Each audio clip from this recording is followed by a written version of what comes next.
I'm Kyle with CK Outpost, and here's a really quick rundown of what happened at the Xbox Bethesda showcase. First up was Redfall. Now this is a shooter, and that's kind of a bummer. It's by the same folks who brought us Dishonored, the Arcane Studios, which in itself isn't bad. I like the Dishonored series. This game, it's a shooter. Now it is co-op, or you can play it as single player.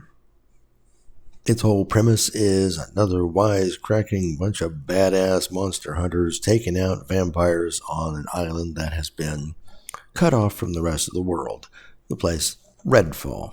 Now it's fairly stylized, almost as if you took a graphic novel and pushed it into a game and made it a little more realistic. So it's not terribly weird looking, but it's not hyper-realistic either. What we saw were quick little gameplay snippets, lots of shooting. There is apparently a story that goes with this. What they didn't show were any dialogues or what kind of interactions you're going to have with folks. Now, of course, as you would expect, there are skill trees that allow you to upgrade your skills, weapons, etc. Didn't seem to be anything that related to personal interactions, but that's yet to be seen, so I'm not holding my breath for that. Does it look like something I want to play? Maybe. Maybe not. Next up on the list was definitely some stuff I'm probably not going to play. Side-scrollers and even a Rick and Morty shooter with talking guns. And as I heard one commentator on a channel say, that's probably going to get old real fast, and I tend to agree with that. Next in the showcase was A Plague Tale Requiem. I have yet to play the first one, A Plague Tale Innocence, but I have downloaded it and will play it before I play Requiem. In Requiem, we follow Amicia and Hugo once more. This one looks to be even darker, if that's possible, from the original, from what I've seen of that. But again, it's a heavy story-based game, something that looks like I really do want to play. And we get up next a bunch of other stuff, some racing sims, and the racing game looked great. If I were into those, I would be all over those games because they just look gorgeous. The physics, the damage physics that they have, the detail, it's outstanding. If you like racing games, you'll want to check some of those out that they showed in the showcase because they are phenomenal. Then we got Microsoft Flight Simulator. That thing has been around forever. I remember playing that when it was just a bunch of pixels and you could barely tell that you were doing anything other than having wavy lines move around. Now, it's absolutely gorgeous. Next up they had was Overwatch, which, not my bag. It was Overwatch. They have the first one out again as a re-release, and then they have a follow-up coming to it, which looks a little grittier and darker, but then everything does, right? And another game they had listed was RI History Untold. Don't really have a good feel for what this game's about. I haven't looked it up to find out what it truly is. The showcase, some interesting graphics, but nothing really to grab you and say, ooh, go play me. Next up was Elder Scrolls Online, and this one I'm already up to my eyeballs in. I have High Isle, and I'm already playing it, and I've been playing this game for several years now, and I have a almost 1400 level character in this game, and 5 or 6 other characters as well, so it looks great. It is Elder Scrolls Online. It's what you expect. They haven't deviated from it. You have your usual voice actors, which would be nice to have some new ones here and there. But they have reoccurring characters that pop up, and they have a pretty decent track record going with these. I enjoy it. Elder Scrolls Online. It's always worth playing. Then Bethesda showed off Fallout 76. Never got into this game.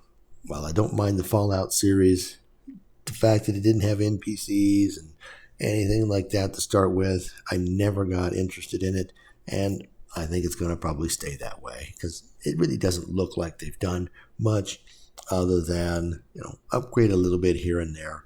Essentially, like ESO, they had more story elements, they had more locations. So if you're into it, you'll probably still be into it and enjoy it.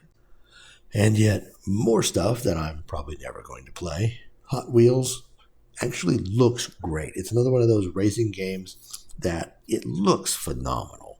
If you like it, if you like some of the other Hot Wheels games, you're going to just eat this sucker up. It is a gorgeous game and the physics look good. So while I'm not a racing game fan, man, does that thing look pretty. Then an absolute ton of other games pop up. Now, things like Arc 2, Scorn, Flintlock, various types of games. Not really my style. Scorn, everybody's been buzzing about this game. He didn't really show a lot about it and give you any real major details, which was too bad. They had Minecraft Legends, so if you're into Minecraft, you're probably going to like this. It looks like Minecraft. It is Minecraft, so yay if you're a Minecraft fan.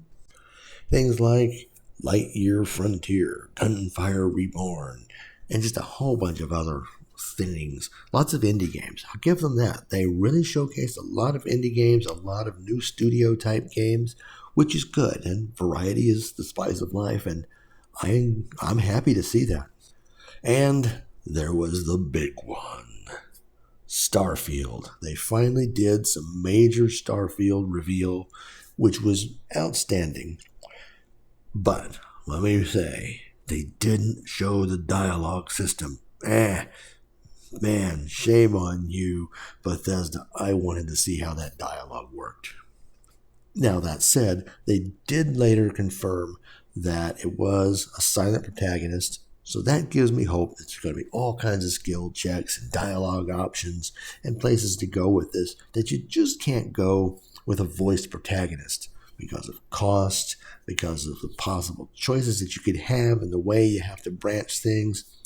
It just is really cost prohibitive to do that with a fully voiced protagonist. So I'm happy that this is a silent protagonist.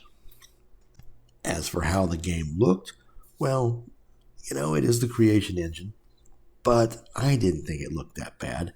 Maybe the faces could be a little better, but when you look closely at them, they looked okay. They weren't, smooth, shiny faces. They had texture to them, so that looked okay. And I've never really had a problem with the world that the creation engine can build. I mean, you look at Skyrim and those games, those worlds are absolutely beautiful. Could everything be better? Yeah. I mean, these engines these days are just phenomenal, but I didn't think it looked terrible myself. You get to do space combat. Maybe not my favorite thing, but if it's good, if it works in the game, that'd be great. Lots of exploring.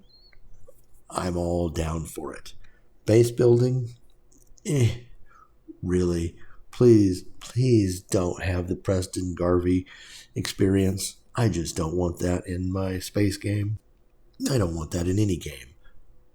It does appear to be a very ambitious game,